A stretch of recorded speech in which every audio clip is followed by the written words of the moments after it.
കുട്ടി ചുമയ്ക്കുമ്പോൾ നല്ല കഫമുണ്ട്. അങ്ങനെ നമ്മൾ ഹോസ്പിറ്റലിൽ കൊണ്ടുപോകുന്നു.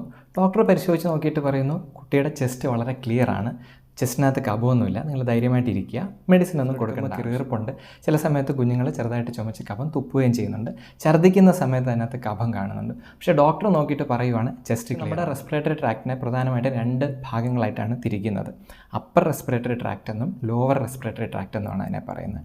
അപ്പർ റെസ്പിറേറ്ററി ട്രാക്റ്റ് എന്ന് വെച്ചാൽ നമ്മുടെ മൂക്ക് മുതൽ തൊണ്ട, ശ്വാസകോശത്തിൻ്റെ മുകളിലത്തെ ട്യൂബ്സൊക്കെ തുടങ്ങുന്ന സ്ഥലം വരെയുള്ളൊരു ഏരിയയും അതിൻ്റെ താഴെ ട്യൂബ്സ് മുതൽ ലങ്സ് വരെയുള്ളൊരു ഏരിയ ലോവർ റെസ്പിറേറ്ററി ട്രാക്റ്റ് എന്നാണ് പറയുന്നത്. അപ്പോൾ അപ്പർ റെസ്പിറേറ്ററി ട്രാക്റ്റിനകത്ത് വരുന്ന കഫക്കെട്ടോ അല്ലെങ്കിൽ അവിടെ വരുന്ന എക്സസ് സെക്രീഷൻസോ നമ്മൾ ചെസ്റ്റിൽ ഓസ്കൾട്ടേറ്റ് ചെയ്യുമ്പോൾ നമുക്ക് ശബ്ദം കേൾക്കില്ല, ലങ് സൗണ്ട്സ് നോർമലായിട്ടിരിക്കും. അപ്പോൾ അതുകൊണ്ടാണ് ചെസ്റ്റ് ക്ലിയർ ആണെന്നുള്ള സിറ്റുവേഷനിൽ നമ്മൾ കുഞ്ഞിന് ആൻറ്റിബയോട്ടിക് കൊടുക്കണോ വേണ്ടയോ എന്നുള്ളതാണ് അടുത്ത വലിയ ചോദ്യം. അപ്പോൾ കുഞ്ഞിന് ഇൻഫെക്ഷൻ്റെ സൈൻസ് ഉണ്ടെങ്കിൽ നമ്മൾ തീർച്ചയായിട്ടും ആൻറ്റിബയോട്ടിക് കൊടുക്കണം. ഇപ്പോൾ ഇൻഫെക്ഷൻ്റെ സൈൻസ് ഒന്നുമില്ല, കുഞ്ഞിന് പനിയൊന്നുമില്ല,